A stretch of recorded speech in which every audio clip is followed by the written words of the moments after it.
तो उसे ऐसा लगा कि बंद छत के नीचे भी उसके ऊपर आसमान से आकर एक जोरदार बिजली गिर गई थी। उसके सामने एक लड़की खड़ी थी। वो लड़की और कोई नहीं बल्कि उसकी गर्लफ्रेंड डिम्पल ही थी। उसने एक पर्पल कलर का नाइट गाउन पहन रखा था। उसके काले घने बाल गीले थे और उसने उन्हें अपने कंधे पर फैला रखा था। उसकी खुशबू से ही ये चीज़ साफ पता चल रही थी कि वो अभी अभी नहा कर आई थी। डिम्पल, तुम यहाँ क्या कर रही हो? लकी को अपनी आंखों पर विश्वास ही नहीं हो रहा था। उसने 2 बार अपनी पलकें झपका कर देखा, लेकिन दोनों बार ही उसे अपने सामने डिम्पल ही नजर आई। तुम यहाँ क्या मेरा पीछा करते हुए आए हो लकी? डिम्पल ने उल्टा उसी के ऊपर पलटवार करते हुए कहा। लकी को देखकर उसके दिल की धड़कन भी तेज हो गई थी। उसे उम्मीद नहीं थी कि लकी यहाँ आ जाएगा। उसने ना तो सुबह से उसे फ़ोन किया था और ना ही उसके मैसेज का कोई जवाब दिया था। वो अपने मन में सोच कर बैठी थी कि वो अगले दिन खुद ही उससे मिलकर बोल देगी कि उसकी तबीयत खराब थी। डिम्पल बेबी, क्या हो गया? किससे बात कर रही हो? अचानक से एक गबरू जवान सा लड़का दरवाजे के पास आकर खड़ा हो गया था। उसने बनियान पहन रखी थी। लकी उसे पहचान गया था। साले राहुल के बच्चे, तेरी हिम्मत कैसे हुई मेरे डिम्पल को हाथ लगाने की? लकी ने जैसे ही राहुल को देखा, उसके तन बदन में मानो आग सी लग गई थी। वो उसे इस वक्त इतना बुरा मारना चाहता था, इतना बुरा पीटना चाहता था, जिसकी कोई हद सीमा नहीं थी।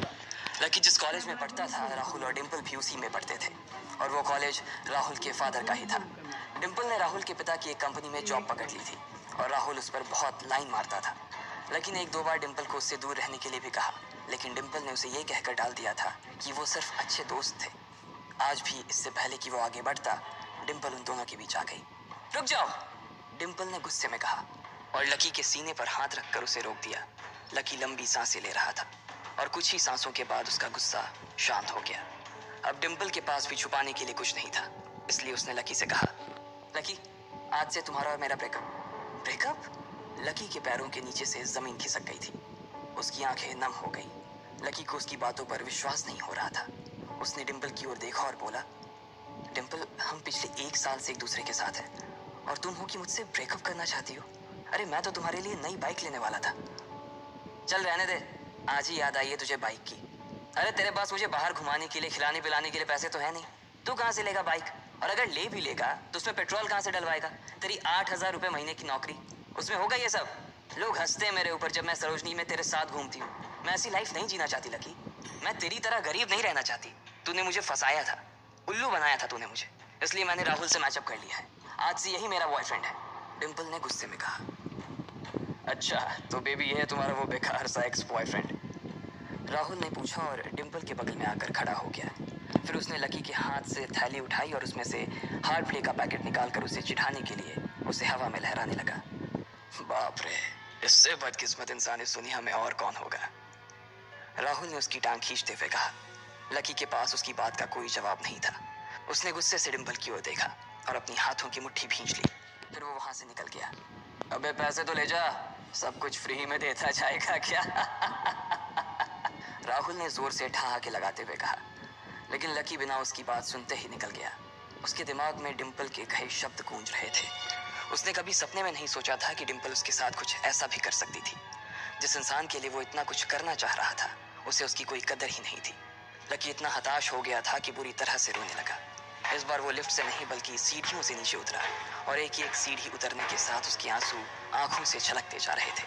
जब उसकी आवाज़ सुनकर कुछ लोग अपने कमरे से बाहर आए तो लकी ने तुरंत अपने आंसू पोंछे और तेजी से वहां से भाग गया। उसे जिंदगी में पहली बार प्यार हुआ था और पैसों की कमी की वजह से ना सिर्फ उसका प्यार बल्कि उसकी पूरी जिंदगी बर्बाद हो गई थी। लकी जैसे ही बाहर आया तो उसने देखा कि बाहर अंधेरा हो गया था। आसमान में तेज बिजली कड़की और बारिश जो थमी थी एकाएक फिर से झमाझम बरसने लगी। ये देख लकी के थमे हुए आंसू एक बार फिर से छलक गए। उसका दिल बुरी तरह से डूब चुका था, लेकिन उसे इस बात की खुशी भी हो रही थी। आखिर आज उसे डिम्पल का असली चेहरा नजर आ गया था। वो तो उसके साथ घर बसाने की सोच रहा था, लेकिन अच्छा हुआ कि उसने पहले ही उसका घर बर्बाद होने से बचा लिया। लकी को दुख तो बहुत हो रहा था, पर उसे यह भी लग रहा था कि उसे आगे चलकर यही दुख उसे खुशी देने वाला था। लेकिन एक चीज थी जो लकी को परेशान कर रही थी, वो थी उसकी माली हालत। उसकी जेब इतनी तंग थी कि उसे फटी हुई जेब की पैंट पहनकर घूमना पड़ता था। कभी कभी तो लकी सिर्फ रोटी खाकर दिन काट लेता था। वो कब से कोशिश कर रहा था कि कोई अच्छा काम पकड़ सके, लेकिन उसे कोई काम देने को राजी नहीं था। उसने टूटे हुए दिल को दिलासा देते हुए मन में सोचा कि डिम्पल पर खर्च होने वाले पैसे बच जाने से शायद उसके हालत सुधर जाएंगे। पर फिर भी वो रातों रात रईस नहीं हो जाने वाला था। उसने ऊपर आसमान की ओर देखा और जोर से चिल्लाया, अगर इतना ही अनलकी बनाना था तो फिर नाम लकी क्यों रखा भगवान? वो जितनी जोर से चिल्ला सकता था उतनी जोर से चिल्लाया।